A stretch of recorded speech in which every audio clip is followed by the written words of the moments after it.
Төгөл жилтүүдийн Оройгоо сум роман дээр гол дүр болох Санж бага болцор наснаас хойш Бурхны номын шамдан суралцаад ер нь бол бүх насаараа сурж байгаа шүү дээ.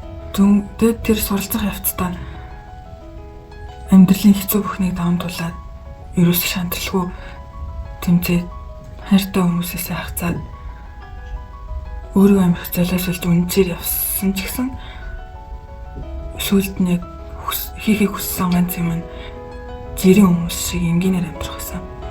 Хайртай бүсгүй отхонтойгоо гэр бүл болоод амар тайвнаар амьдрах. Анхнаасаа эцэг их нь ганц үгийг лам болгочих юм бол амьдралын дэвшлээд хүмүүн эрдэм боловсралтай сайн хүн болно гэж итгээд анх шав оруулжсэн.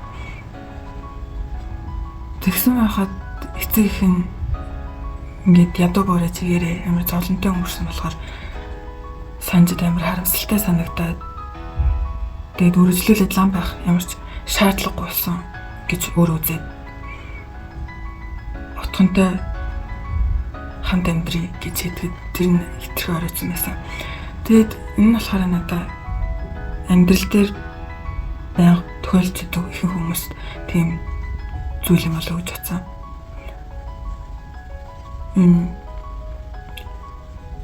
Эцэг хийхээ шаардлагаас эсвэл ер нь бол бусдын эргэн тойрныхоо хүмүүсийн шаардлагаас болоод ихэнх хүмүүс өөрсдийнхөө хийхийг хүссэн юм хийж чадахгүй амьдралаа амар харамсалтайгаар өнгөрөөдөг. Тэгээд энийг зохиолдоо тусгаж өгсөн болохоор надад амар уншихад сонирхолтой илүү ойлгомжтой санагдсан юм болоо гэж бодсон. Оройгоо сум маань миний энэ жилдээ уншсан хамгийн сонирхолтой бас дуртай ном нэж чадсан. Энэ номны яг миний гол сонирхож байгаа зүйл нь энэ номны үйл явдал нь явуулж байгаа цаг үе нь их сонирхолтой санагдсан. Энэ цаг үе нь одоо Хятадын 1911 онд Синхай хувьсгалын дараах Монголыг харуулж байгаа юм санагдсан. Энэ учир нь нөгөө тэр одоо манай гол дүрийг хідэн дээрэмч барьж байгаа үед тэр бууны байлдааны хурдан өрнөдөг. Тэгэхээр Богдгийн ингэж Богд хаан байгаа гэдгийг бас мэдэгдэж байгаа.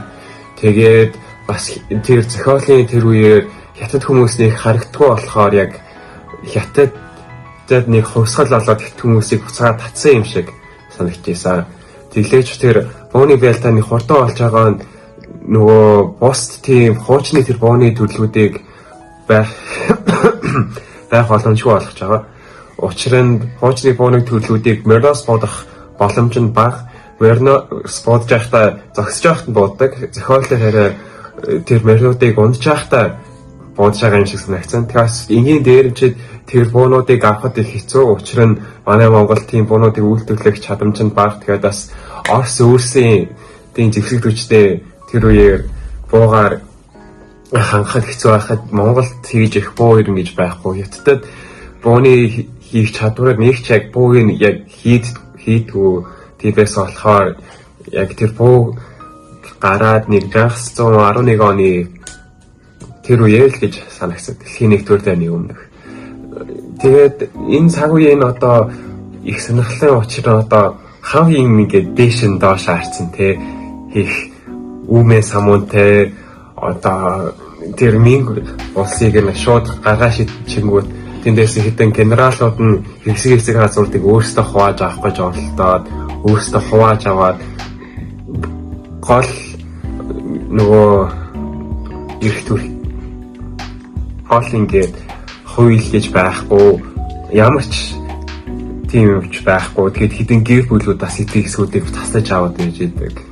Тэр үеэр Монгол тусгай тогтолцоо гарч тэр нөгөө Шамхлын дан гэж 1900 хэдэн онд үлээ тэр үеийн нэг өвөр Монголыг өөрсдийнхөө ихшээл авах гэсэн тэр орлогыг нь Шамхлын энэ зохиолдоох гарч байгаа Шамхлын дан гэж харагдаж байгаа гэж бодож байна.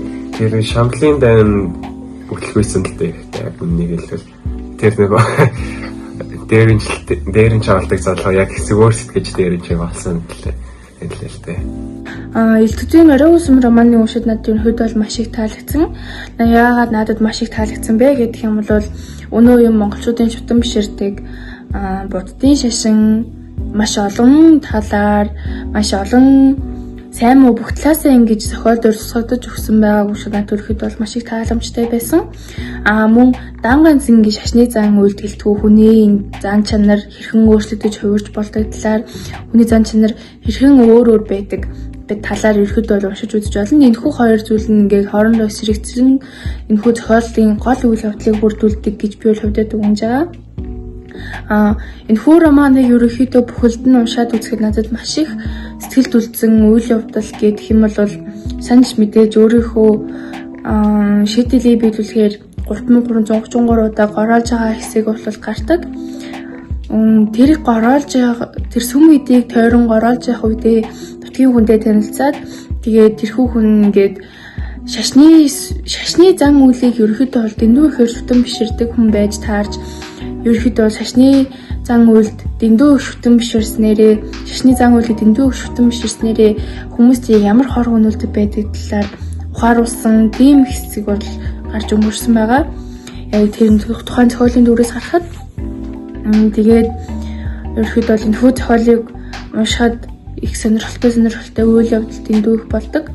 Тэгээд яг ерөөсөө өмнө хэрэглэгдэж сонсож байгаагүй хэллэгнүүд сурч мэдэх зүйлээ ер нь айгүй их байдаг. Тийм болохоор та бүхнийг энэхүү номыг уншиж өөрийнхөө сурч мэдсэн зүйлийнхаа хүрийг илүү их хэлээсэй гэж би хувьдаа хүсэж байна. Би л одоогийн төдий оройгүй сон романыг саяхан уншиж дуусгасан бөгөөд миний бодлоор л шүү дээ энэ зохиол бидний амьдралдаа дор хаяж нэг удаа уншихтай зохиолууд нэгт ордог юм шиг санагдсан. Тэгээд энэ зохиол дээр нөгөө Монголын тэр тухайн үеийн нийгмийн хэм маяг, буддизм, төвдийн шарын шашин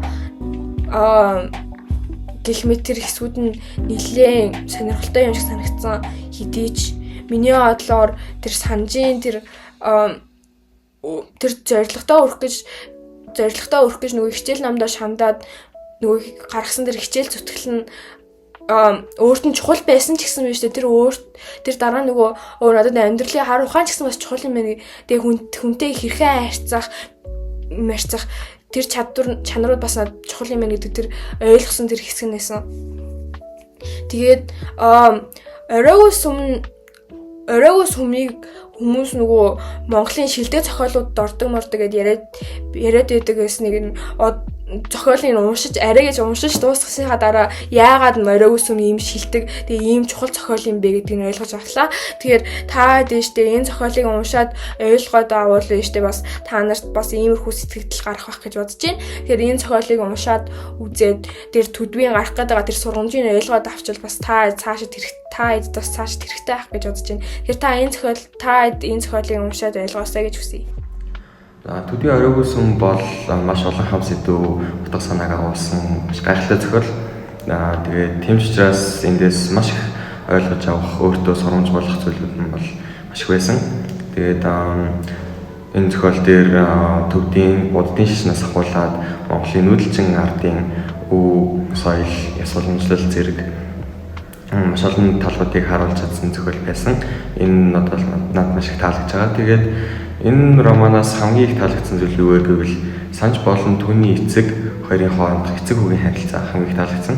Яг гэвэл одоо ганц хүүгээ том лам эрдэнэтэй хүн болохын төлөө тэр ээж аав хоёр нь маш их зүтгэж амьдралаа зориулж байгаа. Тэгээд санжийн өөрхөн ч гэсэн тэр итгэл үнэмшил найдлагыг ингээд алдахгүйгээр өөрийнхөө амьдралыг зориулаад төвдөд шав суугаад ингээд явж байгаа нь бол маш таалагдсан.